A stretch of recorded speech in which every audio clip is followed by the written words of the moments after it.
أن الرجل أقيل وجرى توقيف مسيرته السياسية قبل ما يمشي للانتخابات. دابا علاش توقيف أخنوش الآن ويمشي بحالته قبل ما يمشي للانتخابات؟ أولا لأنه صار عبء على الحزب.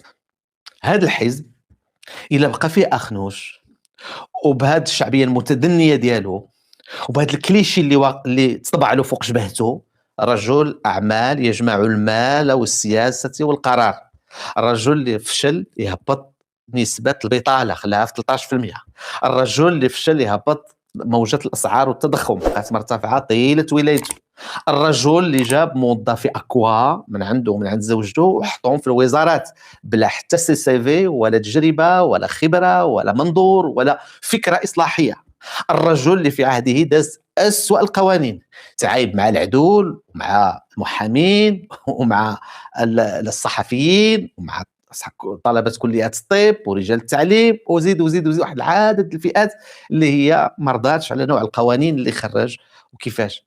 الوزير اللي ارتبط أيضا بتضارب المصالح واللي أقال عدد أو كان خلف إقالة عدد من المسؤولين اللي كانوا في مؤسسة الحكامة. شفنا كيفاش تسبب في إقالة الراشدي لأنه كان يهز شعار محاربة الفساد وقال له راه 50 مليار درهم تضيع سنويا على الدولة لأن هناك فساد وهناك غياب برامج لمكافحة الفساد.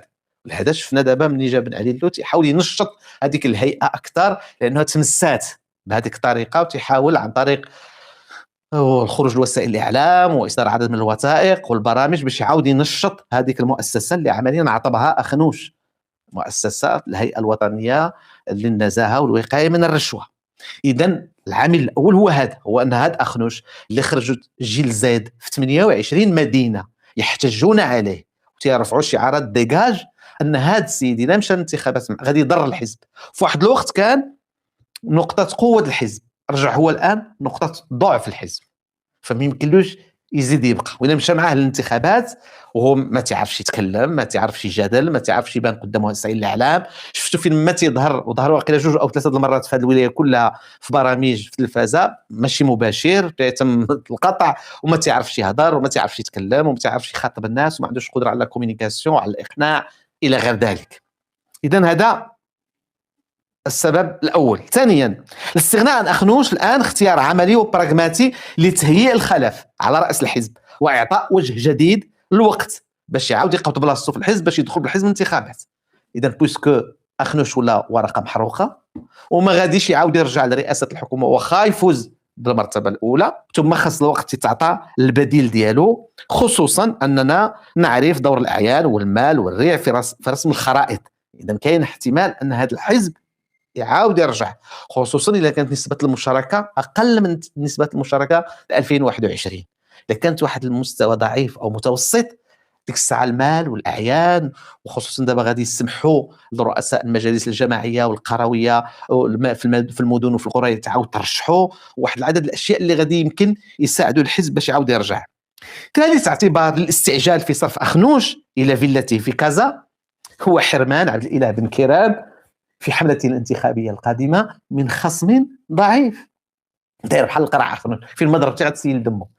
إذا بحال حيدوا البن كيران هاد الورقة تحيدات له البن كيران غادي يمشي يبدا يدير دعاية به دار فعل دورة بدا هو أصلا بدا الحملة مش على هذه.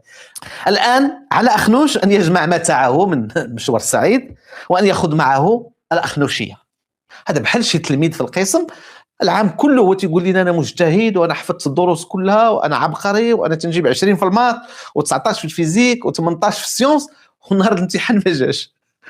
الامتحان ديالك هو انتخابات 2026 وورينا ديك الساعه بغيتي تنسحب من بعد الانتخابات الله يعاون عاون ولكن ما يمكنش تمشي قبل، خاصك تعطي الحساب، خصوصا انت كنتي في قلب يعني جدل كبير حول قرارات عديدة، حول تضارب المصالح، حول الإثراء اللي درتي غير مشروع من المنصب وواحد العدد الأشياء ماشي بسيطة باش انك تجي.